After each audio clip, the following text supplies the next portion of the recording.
So ఈరోజు మనం మాట్లాడుకోబోయే topic arthritis. Arthritis అనంగానే చాలా మందికి కీళ్ళ వాతం ఒక్కటే గుర్తొస్తుంది. సో ఈ కీళ్ళ నొప్పులు అనేది రకరకాల కారణాల వల్ల రావచ్చు. ఆర్థరైటిస్ లో more than 52 types of arthritis ఉన్నాయి. నమస్తే అండి, నేను doctor Bhargavi, doctor care homeopathy hospitals.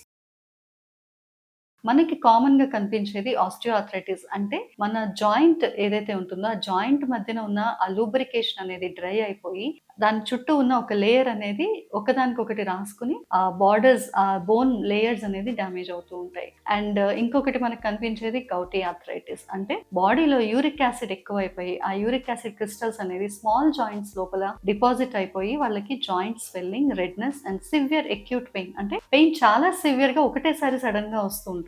Next వచ్చిన మనకి కామన్ గా ఈ మధ్య చూస్తున్నది autoimmune condition rheumatoid arthritis. So rheumatoid arthritis అనేది జన్యుపరమైన డిసీజ్ అండ్ ఇది ఫ్యామిలీలో ఉంటే రావచ్చు, లేదా ఆ పేషెంట్ లోనే జీన్స్ లో చేంజెస్ వచ్చి, మ్యూటేషన్స్ వచ్చి రుమేటాయిడ్ ఆర్థరైటిస్ అనేది కనిపిస్తూ ఉంటుంది. రుమేటాయిడ్ ఆర్థరైటిస్ అనేది దీర్ఘకాలిక సమస్య అండ్ దాని కాంప్లికేషన్స్ ఎక్కువ. అంటే జాయింట్స్ అనేది డిఫార్మిటీ అయిపోతూ ఉంటాయి. అంటే ఒక జాయింట్ షేప్ మారిపోయి, ఆ జాయింట్ స్పేస్ అనేది కంప్లీట్ గా నాడ్యూల్స్ ఫామ్ అయిపోయి బెండ్ చేయడానికి కానివ్వండి, మూవ్ చేయడానికి కానీ ఉండదన్నమాట. ఇలా రకరకాల ఆర్థరైటిస్ ఉన్నాయి. సో ఒక్కొక్క ఆర్థరైటిస్ కి ఒక్కో టైప్ ఆఫ్ ట్రీట్మెంట్ చేసుకోవాలి. అంటే అసలు ఆర్థరైటిస్ ఎందుకు వచ్చింది, ఆ ఆర్థరైటిస్ ఈ పేషెంట్ లో ఎలాంటి సఫరింగ్ ఇస్తోంది, సో దీంట్లో స్టేజెస్ ఎన్ని ఉన్నాయి, వీళ్ళకి క్రానిక్ కేస్ అయితే వాళ్ళని ఎట్లా ఆ కండిషన్ నుంచి వాళ్ళని బయట తీయాలి, అక్యూట్ కేసెస్ లో ఎట్లా బయటకు తీయాలి. సో క్రానిక్ కండిషన్ లో కూడా అక్యూట్ గా పెయిన్స్ వస్తూ ఉంటాయి. సపోజ్ వాళ్ళు ఎక్కడికో వెళ్ళారు, ట్రావెల్ చేశారు, దానివల్ల వాళ్ళకి బాగా ఎగ్జర్ట్ అయ్యి పెయిన్స్ ఇంకా ఎక్కువ అవుతూ ఉంటాయి. అలానే లైఫ్ టైం పెయిన్ కిల్లర్స్ మీద డిపెండ్ అవ్వలేరు, స్టెరాయిడ్స్ మీద డిపెండ్ అవ్వలేరు. సో ఇలాంటి పేషెంట్స్ చాలా బాధపడుతున్నారు.